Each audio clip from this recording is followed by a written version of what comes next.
Dua hadis yang terakhir, 293 dari Mu'adz bin Jabal radhiyallahu anhu dari Nabi SAW beliau bersabda la tu'dhim ra'atun zawjaha fid dunya illa qalat zawjatu min al-huril 'ain la tu'zihi qatalakillah fa innama huwa 'indaki dakhilun yushiku an yufarikaki ilaina.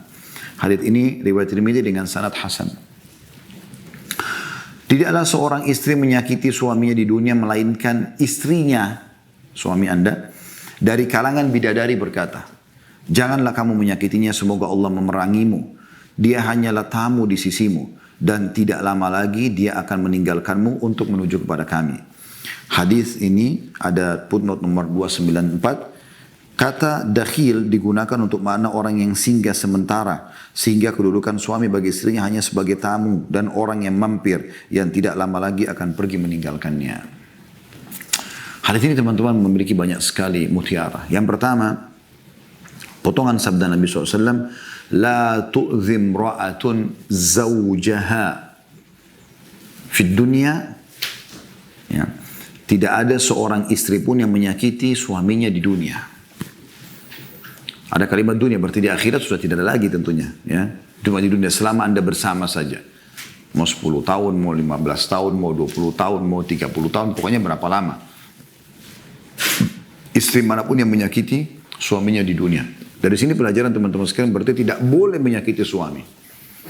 Apapun ucapan kata, tatapan mata, sikap, akhlak, semuanya.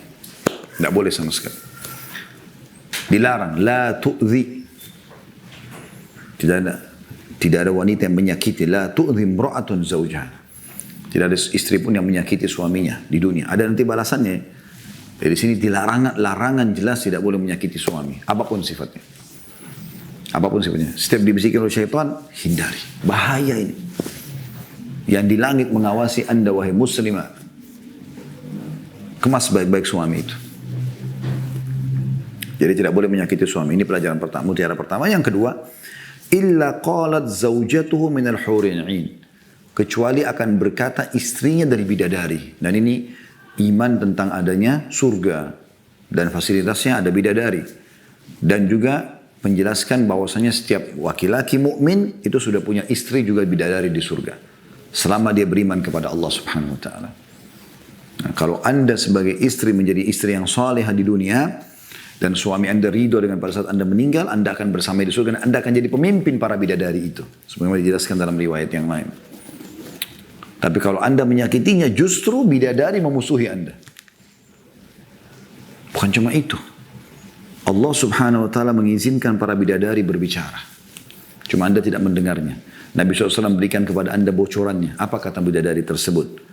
La tu'zihi, jangan kau sakiti dia.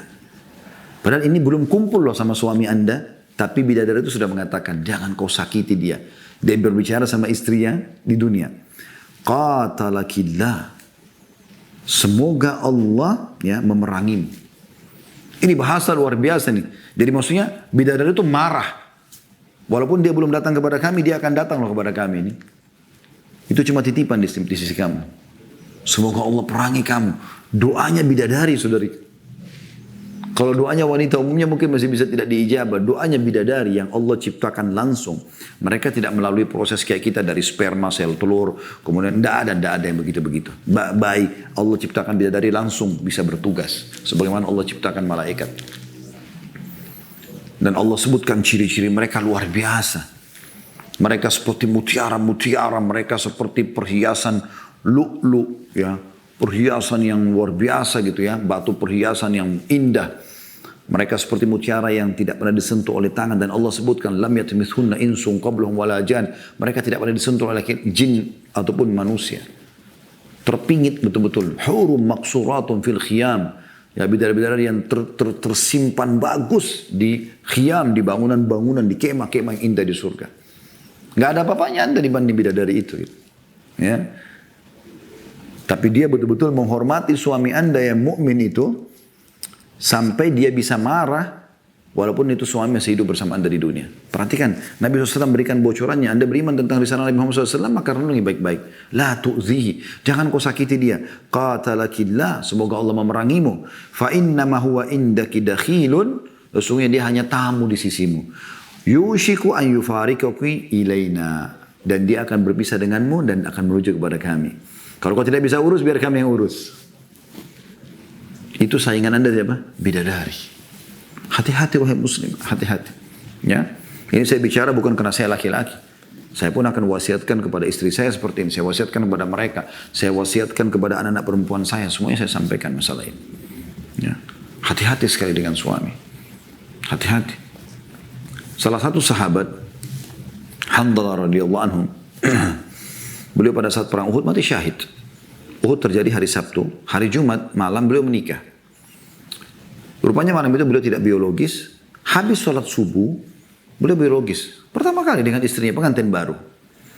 Baru selesai biologis masih dalam keadaan junub. Radhiyallahu anhu. Tiba-tiba ada utusan Nabi SAW keliling kota Madinah mengatakan, musuh sudah dekat, kita harus keluar persiapan perang, pergi ke Uhud. Saking dibutuhkannya cepat pada saat itu sampai Handalah tidak sempat mandi junub. Langsung pakai baju perang keluar, ikut berperang. Subhanallah, mati syahid. Terbunuh. Ini luar biasa, Allah muliakan radhiyallahu anhu. Gitu kan? Dan bagaimana imannya beliau, pengantin baru ikut perang, ditinggalkan istrinya. Begitu disusun jenazah para sahabat, Nabi SAW melihat satu persatu. Ada satu sahabat Handalah ini, waktu Nabi SAW lewat, Nabi alihkan pandangannya. Sahabat jadi bingung, ada apa nih?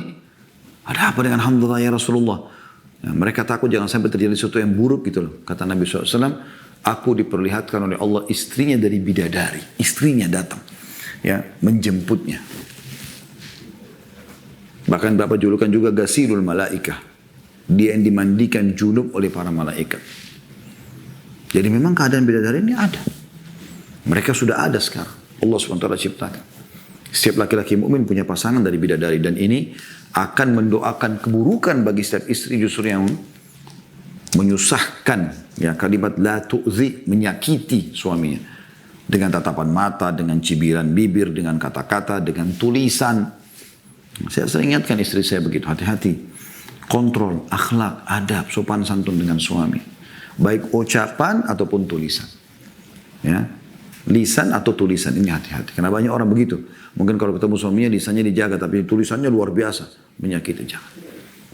Termasuk teman-teman sekalian muslimah, perhatikan baik-baik. Kalau mau minta nafkah, mintalah yang baik, yang santun. Nggak kan? Assalamualaikum warahmatullahi wabarakatuh.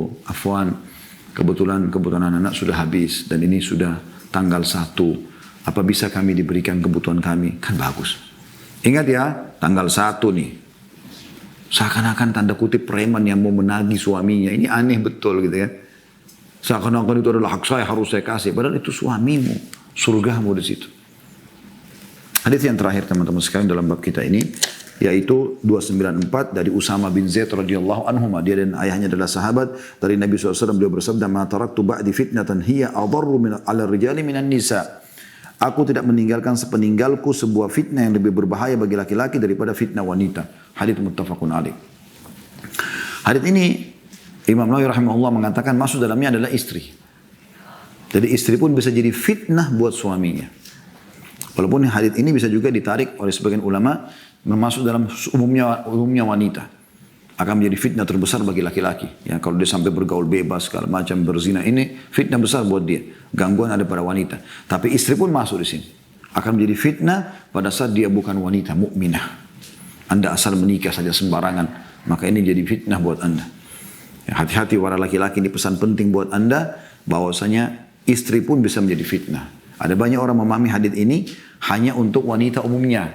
Bahkan ditarik kepada wanita-wanita yang tidak benar di luar sana. Tidak. Istri Anda pun kata Imam masuk dalam fitnah ini. Bisa jadi fitnah bagi laki-laki. Banyak laki-laki mendirikan sholat berjamaah di masjid justru karena istrinya. Banyak yang mencari harta haram karena istrinya. Banyak apalah ya. Bahkan ada the youth. Ya, the youth itu yang membiarkan istrinya tidak berhijab, bergaul bersama laki-laki sementara dia tidak cemburu. Ini bahkan kena marahnya Allah, murkahnya Allah Subhanahu wa taala. Ini hati-hati sekali. Makanya pilih wanita salihah. Itu pun wanita salihah masih tetap kata Nabi SAW. Ingat kita bahas di, kalau tidak salah di Sahih Targhib wa Tarhib ya, tentang masalah itu ya. Atau di bab ini, maaf, di bab ini, ya, di bahasan kita ini. Yang kata Nabi SAW itu di bab, ya, ke-34, bab wasiat berbuat baik kepada kaum wanita, yang kata Nabi SAW, sesungguhnya saling berpesan baiklah untuk para wanita, karena wanita diciptakan dari tulang rusuk, dan yang paling bengkok adalah bagian atasnya. Kalau kau pergi datang memaksanya, kau akan mematahkannya, dan kalau kau biarkan maka dia selalu bengkok. Ya. Dan ada bahasa Nabi SAW, di dalam hadis yang lain, perempuan seperti tulang rusuk, ya. Kalau kau memaksakan meluruskan maka kau akan mematahkannya, kalau kau menikmatinya maka kau akan menikmatinya. Dan kata Nabi SAW, wa fiha iwaj, tapi itu pun masih ada kebengkokannya. Jadi hati-hati, ya. Setiap wanita muslim harus perhatikan baik-baik dan hati-hati sekali dengan muamalah atau bermuamalah dengan suaminya. Allahu a'lam. Ini bahasan kita teman-teman sekalian, insyaallah